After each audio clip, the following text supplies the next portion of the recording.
There's been fighting in Ethiopia's Amhara region between the army and rebels known as Fano.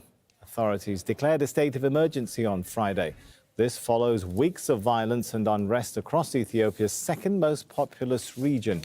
Fano rebels fought with federal troops in the Tigray conflict that ended last year, but the government's demand for regional forces to join the national police or army has led to a dispute.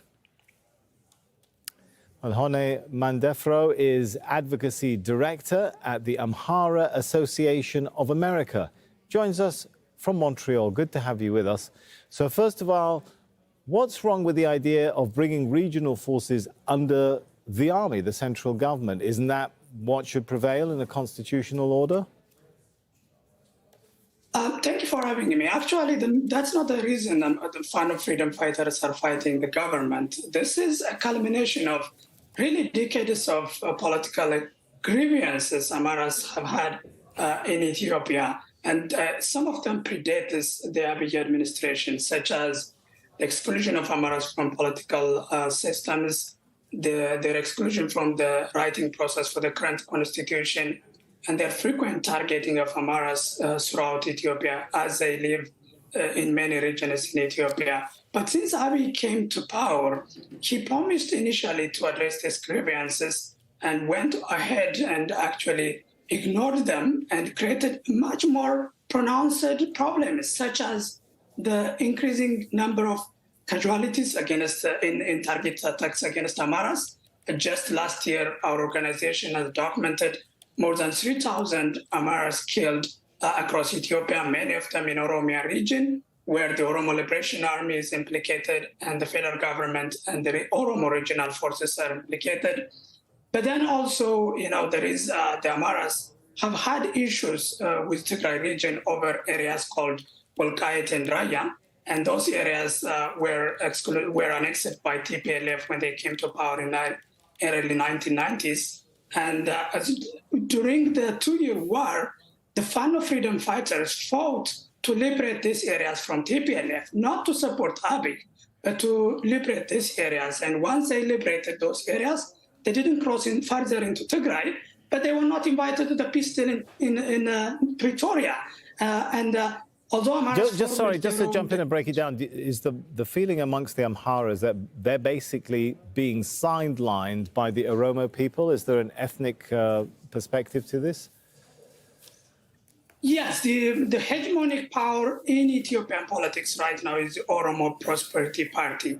And essentially, we've gone from one hegemony of TPLF to another one, which is this time by the Oromo Prosperity Party. And that has led into widespread atrocities against Amharas, including refusal to let them come to their capital city, Addis Ababa, and widespread killing of them all over the country, mainly in Oromia. But I think the immediate triggering reason for this conflict was the exclusion of Amharas from the peace deal in Pretoria and lack of transparency about what's going to happen to the areas Amharas liberated, the Welkait and Raya. And initially... All right, let me jump in and ask this question. Now that Amhara forces have taken control of some of the towns in the region, what do they plan to do with that? Is this the precursor for some kind of secessionist movement? It's not a secessionist movement. These are not militia. They are freedom fighters. Fanos are... it's a cultural practice where you pick up arms to defend your community. Essentially, the government has declared war against Amharas in April. Okay, but they have taken control of regions and towns and districts. What do they plan to do with it? Is there a political plan? You have to have a political plan, right, after you take over a town? Yes, and the political plan is to demand fair representation in the government because the current government never represented Amharas. And as more areas are liberated, the intention is to administer these areas and hopefully find some peaceful resolution to the long-standing political grievances that have been dismissed, but quite honestly has been... Okay, well, briefly, sorry to jump in because time is getting short, but what do you say to the allegations that some of these Amhara forces basically are being manipulated with outside support from places like Eritrea?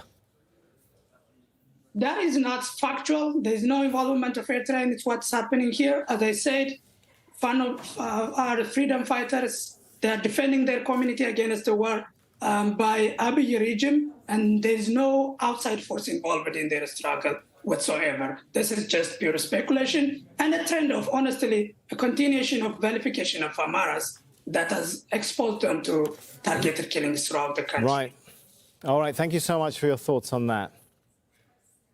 Thank you for having me.